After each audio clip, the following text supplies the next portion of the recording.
Nací en la colorida y vibrante Ciudad de México, bautizado con el nombre de Francisco Ruiz.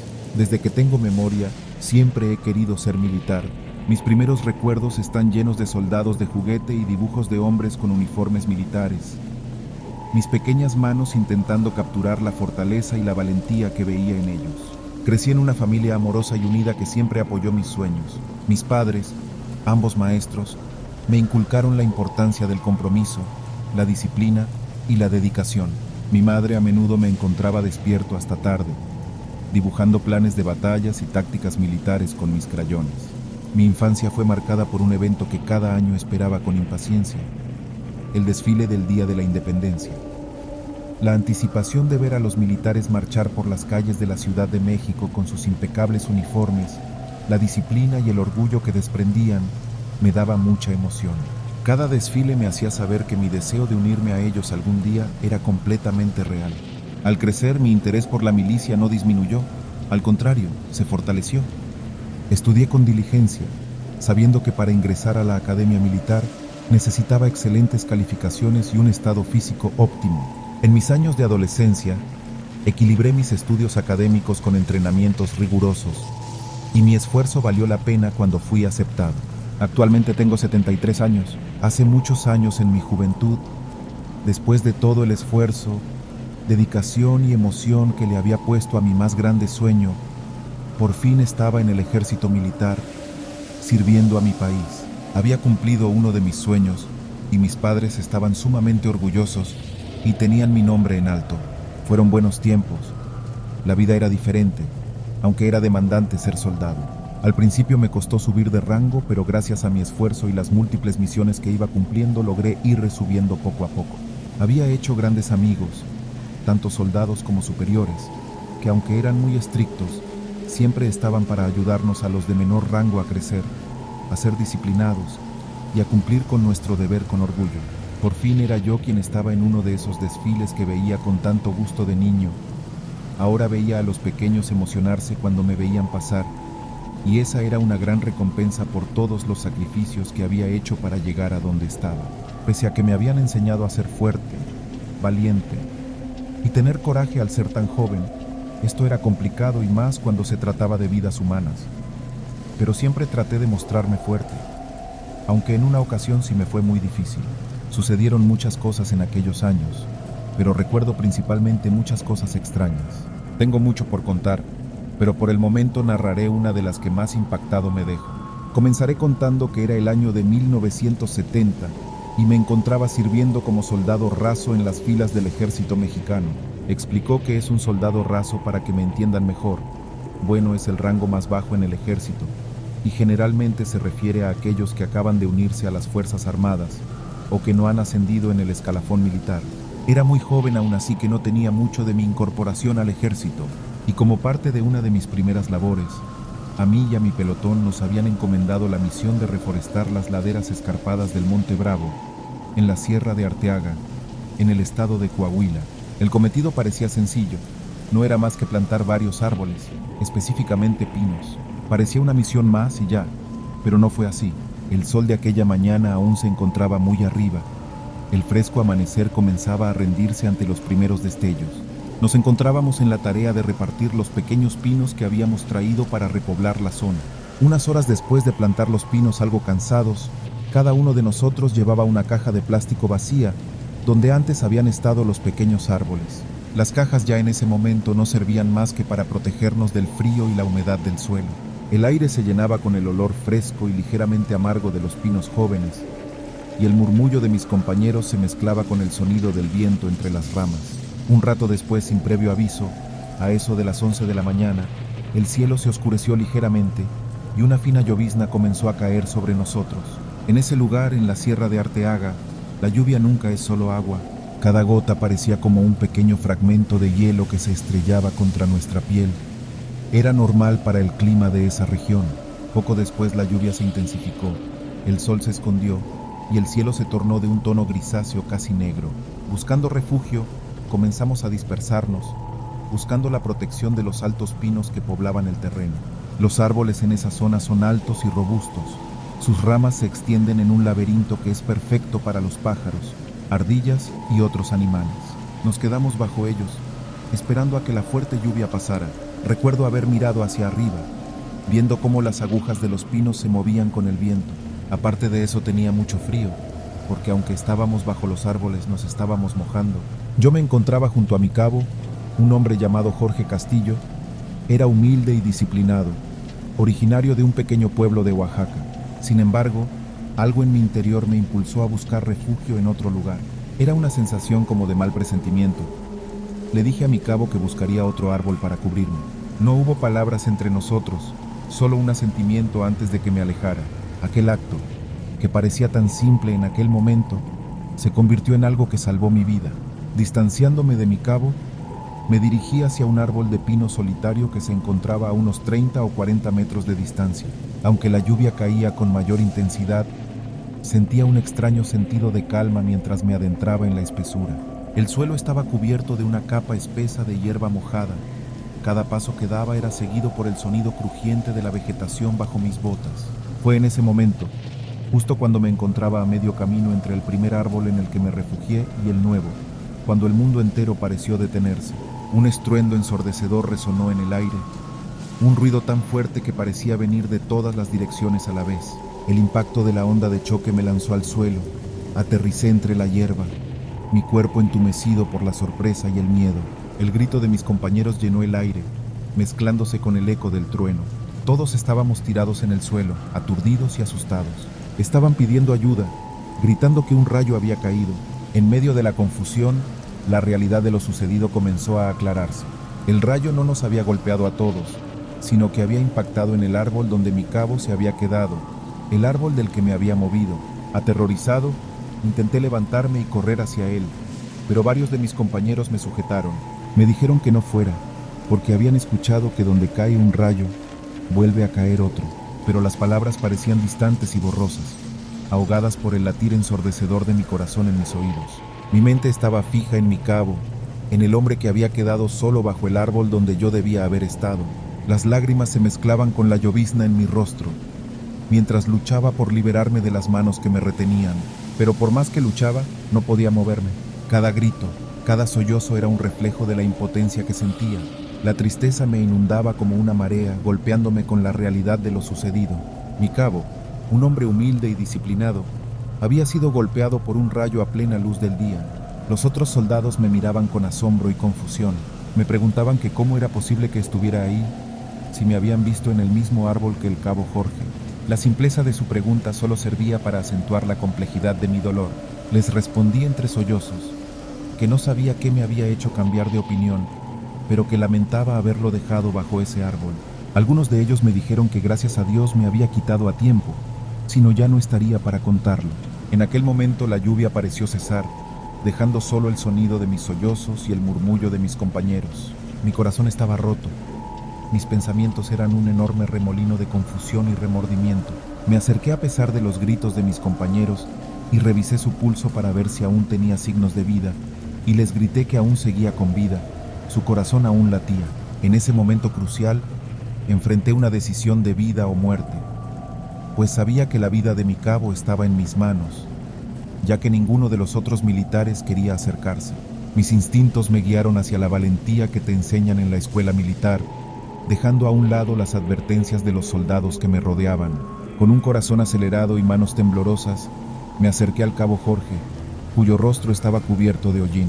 Agachándome junto a él, ignoré el agudo olor a humo y las señales de peligro, y comencé a administrarle respiración artificial. Mis conocimientos en primeros auxilios y la experiencia que había tenido en misiones anteriores me ayudaron. Inspiré profundamente y coloqué mis labios sobre los suyos, tratando de darle vida a sus pulmones. Era consciente del riesgo, consciente de que el humo venenoso podría infiltrarse en mi organismo, pero no me importó, ni por un momento.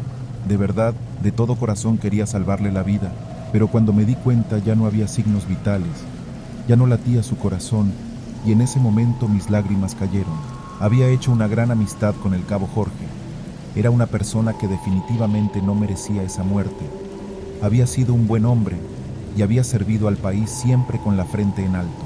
Mis compañeros y yo nos quitamos la gorra de servicio y pusimos la mano en el pecho para mostrar respeto. En mi mente tenía 1000 pensamientos y todo estaba borroso. Aún no podía creer lo que había sucedido. Mi superior había muerto ante mis ojos, mi buen cabo y amigo yacía bajo el árbol. Pude haber muerto también si no me hubiera quitado de ese árbol y no me hubiera refugiado en otro. La muerte había estado tan cerca de mí que podía olerla. Las cosas pasan por algo y quizá aún no era mi hora. Quizá debía vivir más experiencias en el servicio militar, subir de puesto, poner el nombre de mi país en alto. Pero la idea de que mi superior ya no estaba me dolía hasta el alma, y pensé en que debí decirle que se moviera también. Debí seguir más mi mal presentimiento. Me salvé a mí mismo, pero no a él. Uno de mis compañeros me sacó de mis pensamientos tocando mi hombro. Al voltear a verlo vi en su rostro una expresión de horror que jamás había visto en nadie, y de pronto una sensación de miedo hizo temblar mis manos. Mi compañero señaló con su dedo el árbol, justo en donde estaba la punta. El árbol que había sido golpeado por el rayo estaba humeando. Una columna de humo oscuro ascendía hacia el cielo nublado por la lluvia. Los retorcidos restos del pino, antes majestuoso, eran ahora una grotesca sombra de lo que habían sido. Su estructura estaba carbonizada y destrozada por la fuerza de la naturaleza. Yo no vi nada extraño y mi mirada bajó hacia la figura de mi superior que yacía inmóvil bajo el árbol. Su uniforme verde olivo estaba rasgado y chamuscado, la tela deshilachada y quemada en varios lugares. Las botas, que siempre llevaba cuidadosamente atadas, estaban desatadas. Las agujetas negras y retorcidas estaban colgando. Pero cuando mis pensamientos volvían a invadir mi mente, mi compañero volvió a tocar mi hombro, señalando de nuevo hacia arriba, y en ese momento me di cuenta de algo espantoso. Sobre el árbol quemado estaba una silueta femenina. Estaba agarrada de la punta. No entendía qué hacía una mujer ahí. No tenía sentido después de lo que había sucedido. Miré más detenidamente y mis compañeros también, sin decir ni una sola palabra, y entonces vi que aquella mujer estaba sonriendo, y que aunque cuando la vi por primera vez parecía la silueta de una mujer joven, en ese momento era como si estuviera viendo la figura de una anciana. Uno de mis compañeros dijo que era una bruja, pero yo le dije que no dijera tonterías, que esas cosas no existían, pero había un algo desagradable en esa escena. Además comenzó a oler como a azufre y no entendía por qué. Poco a poco el rostro de aquella mujer se volvió más visible y sus ojos eran completamente negros. Su piel arrugada llena de lunares daba un aspecto descuidado y su boca mostraba unos dientes que parecían de animal. Aunque pensé que quizá como estaba lejos y no veía muy bien estaba alucinando, pero otro de mis compañeros dijo que sí era una bruja, y en ese momento comencé a creer. La bruja espantosa y desfigurada comenzó a descender del árbol como si estuviera flotando. Su cuerpo se movía de manera grotesca, y nos dimos cuenta de que estaba completamente desnuda y sus pies tenían uñas que parecían garras. Estábamos paralizados por el miedo. Solo pudimos observar mientras la bruja se acercaba al cuerpo inerte de mi superior, sin antes mirarnos con sus ojos muertos. Sus dedos largos y huesudos acariciaron su mejilla antes de lamerla con una lengua larga y delgada. La bruja parecía saborear la carne del fallecido, y con un movimiento rápido y brutal, arrancó un pedazo de carne de su rostro y comenzó a masticarlo con deleite. El miedo nos mantenía en un estado de shock. Aquella criatura, tan horrible y sobrenatural, había aparecido en plena luz del día, algo que hizo que uno de mis compañeros se orinara del miedo. Y nadie lo juzgó después, pues la escena ante nuestros ojos era insoportable, pero ninguno tenía el valor para enfrentar a la bruja o huir. Cada segundo que pasaba solo servía para intensificar el terror que sentíamos. El tiempo parecía haberse detenido, y nosotros éramos espectadores de la grotesca escena que se desarrollaba ante nuestros ojos. Nuestros cuerpos estaban paralizados, y nuestras mentes estaban llenas de horror. Las lágrimas de miedo y de pena corrían por mi rostro. Era casi como si estuviéramos en un trance, incapaces de apartar la vista de la bruja que continuaba con su acto atroz. Después de lo que pareció una eternidad, la criatura finalmente terminó de masticar el pedazo de carne de la mejilla del cabo Roberto. Parecía que había terminado su repugnante festín. Aunque pensamos que se lo comería por completo, se conformó con su mejilla. Se limpió la boca con un trozo de tela que había arrancado del uniforme de mi superior. Sus ojos oscuros y penetrantes recorrieron a cada uno de nosotros, como si estuviera evaluándonos, decidiendo a quién elegiría como su próximo festín. Su mirada era tan intensa que podía sentir como el mal estaba en el aire. Luego, sin previo aviso, la bruja se desvaneció en el aire. No hubo un destello de luz ni un sonido que indicara su partida. Simplemente desapareció. dejándonos solos con el cuerpo de nuestro compañero y un silencio ensordecedor. Nos quedamos allí durante un buen rato, aún temerosos de movernos. Solo nos miramos unos a otros sin decir ni una sola palabra. Finalmente, luego de unos minutos, el sonido del vehículo de la unidad de sanidad rompió el silencio.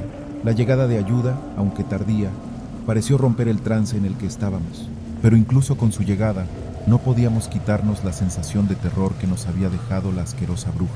La imagen de su rostro desfigurado y la forma en que se deleitaba con la carne de nuestro superior se quedó grabada en nuestras mentes. Hasta el día de hoy, creo que hablo por todos. La escena fue un caos. Los médicos y enfermeros trabajaban frenéticamente para tratar de resucitar a mi superior, pero todos sabíamos que era en vano. No podíamos hacer nada más que observar mientras intentaban en revivir a un hombre que ya había sido consumido por la muerte. El resto del día fue deprimente. Aún no podía creer que mi cabo se hubiera ido a un lugar mejor. Fui llevado de vuelta al campamento. Mi mente estaba todavía atormentada por lo que había presenciado. Cada vez que cerraba los ojos, podía ver a la bruja, sus ojos sin vida, su boca manchada de sangre, sus dientes que parecían cuchillos. Fue algo que me marcó de una horrible manera. Todavía puedo recordar a la anciana desnuda que comió la mejilla de mi superior. Ella estaba burlándose de un momento trágico, burlándose de nuestro dolor. A todos nos interrogaron, pero de mi boca no pudo salir ni una palabra. No reaccionaba. Haber perdido a mi superior y haber visto a aquella bruja había sido demasiado para mi cuerpo. No quería hablar del tema, no quería ver a nadie, no comía, no dormía, pues tenía pesadillas en donde volvía a escuchar ese horrible estruendo y en donde de nuevo veía a la bruja. Me alimentaba solo con sueros, pero claro que eso no me daba la energía que necesitaba. Jamás había vivido algo así. Me sumía en el llanto y en el miedo de volver a ver a aquella asquerosa mujer. Sentía que iría por mí. Después me revisaron y me dieron una dieta que debía seguir al pie de la letra. Claramente no estaba del todo bien aún, y los otros soldados también estaban afectados, aunque ninguno hablaba abiertamente de ello. Podía verlo en sus ojos, en la forma en que evitaban responder las preguntas de los compañeros que no estuvieron ahí. Al igual que yo, estaban atormentados por las pesadillas y los recuerdos de ese suceso. Ninguno dijo nada acerca de la aparición, por respeto al cabo Jorge. La muerte de mi superior había dejado un vacío en nuestro equipo.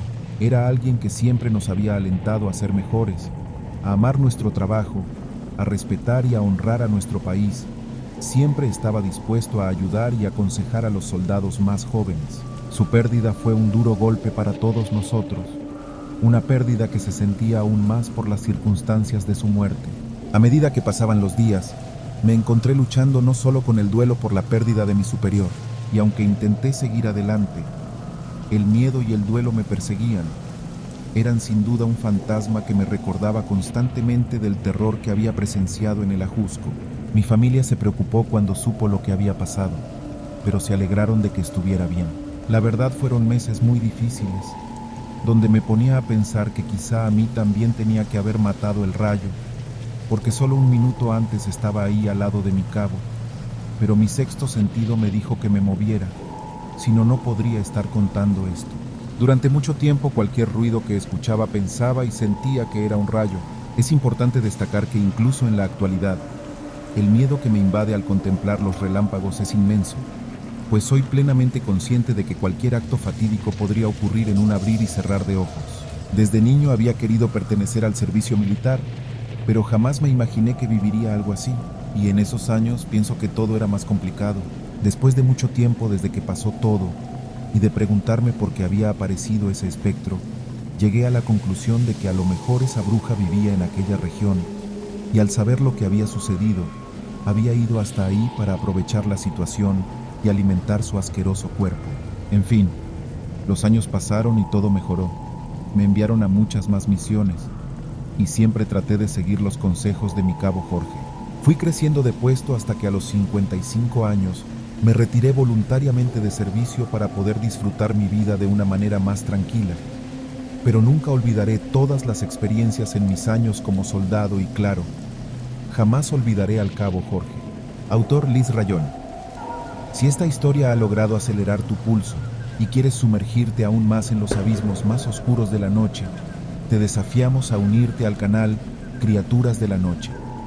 En este rincón siniestro, descubrirás relatos aterradores, misterios sin resolver y encuentros paranormales que te atraparán en un delirio de terror durante las noches más inquietantes. No dejes de marcar ese temido like y de compartir esta experiencia de terror con tus amigos y aquellos intrépidos que se sientan atraídos por el misterio que acecha en la penumbra. Porque el miedo cobra vida cuando se comparte y juntos enfrentaremos lo desconocido. Y no olvides que puedes enviar tus escalofriantes relatos a nuestro correo para que tengan la oportunidad de ser inmortalizados en nuestro canal. Tu propia pesadilla podría convertirse en la próxima leyenda. Y así, en medio de la oscuridad de la noche, donde los secretos aguardan su revelación y el miedo se materializa en forma de realidad, les envío saludos a todas las criaturas de la noche. Que tengan dulces pesadillas. Se despide, con una sonrisa macabra, su compañero y amigo en las tinieblas, Luis Ariano. Hasta la próxima cuando la oscuridad vuelva a abrazarnos.